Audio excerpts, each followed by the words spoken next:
আসসালামু আলাইকুম। আগামীকাল থেকে আইন শৃঙ্খলা পরিস্থিতি অবনতি হতে দেওয়া হবে না, একথা বলেছেন স্বরাষ্ট্র উপদেষ্টা। স্বরাষ্ট্র উপদেষ্টা মোহাম্মদ জাহাঙ্গীর আলম চৌধুরী বলেন, আগামীকাল থেকে আইন শৃঙ্খলা পরিস্থিতি কোনো অবস্থায় অবনতি হতে দেওয়া হবে না। তিনি বলেন, ষড়যন্ত্রকারীরা উস্কানির মাধ্যমে গার্মেন্টস শিল্প ধ্বংস করতে চায়। মঙ্গলবার 24 আগস্ট সচিবালয়ে গার্মেন্টস শ্রমিক এবং মালিক পক্ষের সঙ্গে বৈঠকের পর সাংবাদিকদের তিনি এসব কথা বলেন। স্বরাষ্ট্র উপদেষ্টা বলেন, আমরা গার্মেন্টস মালিক পক্ষ এবং শ্রমিক পক্ষ দীর্ঘ সময় আলোচনার পর সমঝোতায় পৌঁছেছি। এই সমঝোতা স্মারকে উভয় পক্ষ স্বাক্ষর করেছে। সবাইকে এটা মেনে চলতে হবে, এই অঙ্গীকার করতে হবে। এই চুক্তি থেকে আমাদের পিছু হটার কোনো কারণ বা অবকাশ নেই। কোনো তালবাহানা করা যাবে না। স্বরাষ্ট্রমন্ত্রীর স্পষ্ট হুঁশিয়ারি, কোনো ধরনের বিশৃঙ্খলা সৃষ্টি হলে ডাইরেক্ট অ্যাকশন নেওয়া হবে। তিনি বলেন, আগামীকাল বুধবার থেকে সব শিল্প কারখানা সচল দেখতে চাই। বিভিন্ন জায়গা থেকে নানা মাধ্যমে এই শিল্পকে নষ্ট করার চেষ্টা করা হচ্ছে। শুধু দেশ থেকে নয়, বিদেশ থেকেও ষড়যন্ত্র হচ্ছে।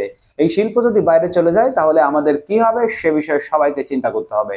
পরিশেষে আমি একটাই কথা বলবো, আইন আপনারা নিজেদের হাতে তুলে নেবেন না। তিনি আরো বলেন, আমি আগামীকাল থেকে আশা করব কোনো ধরনের বিশৃঙ্খলা যেন ইন্ডাস্ট্রি এলাকায় না হয়। এটার ব্যত্যয় ঘটলে আপনারা এর জন্য দায়ী থাকবেন, কারণ আপনারা সমঝোতা স্মারকে স্বাক্ষর করেছেন। তিনি গার্মেন্টস মালিকদের উদ্দেশ্য করে এই কথাগুলো বলছেন। সে সময় আপনারা পিছপা হতে পারবেন না।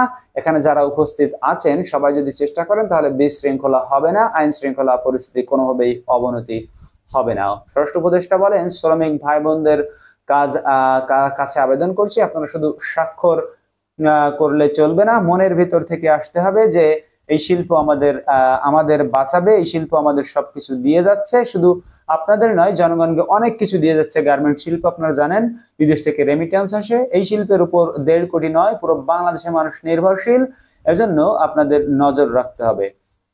এই সময় সাংবাদিকদের সঙ্গে শ্রম উপদেষ্টা আসিফ মাহমুদ সজীব ভুঁইয়া বলেন, মালিক শ্রমিক কোনো পক্ষে 18টি দাবি মেনে নেওয়া বা বাস্তবায়নের বিষয়ে আপত্তি করলে কঠোর ব্যবস্থা নেওয়া হবে। তিনি দেশের শিল্পকে বাঁচানোর জন্য আগামীকাল বুধবার থেকে সব শ্রমিককে কাজে যোগ দেওয়ার আহ্বান জানান। বন্ধুরা, স্বরাষ্ট্র উপদেষ্টার স্পষ্ট হুঁশিয়ারি, কোন ধরনের বিশৃঙ্খলা যদি গার্মেন্টস এলাকায়, শিল্প এলাকায় হয়ে থাকে তাহলে সেটার ব্যবস্থা কিন্তু দ্রুতই নেবে সরকার, এবং তার দায় কিন্তু মালিক পক্ষের উপরই বর্তাবে। ধন্যবাদ সবাইকে আবারও ভিডিওটি দেখার জন্য। যারা যেখান থেকে দেখছেন আমাদের চ্যানেলটিকে সাবস্ক্রাইব করে রাখুন। দেখা হবে পরবর্তী ভিডিওতে নতুন কোনো খবর নেই। সে পর্যন্ত আবারও আপনাদের সাথে দেখা হবে ইনশাল্লাহ। সকল ভালো থাকবেন, আল্লাহর রহমতে। এখন বিদায় নিচ্ছি, আল্লাহ হাফেজ।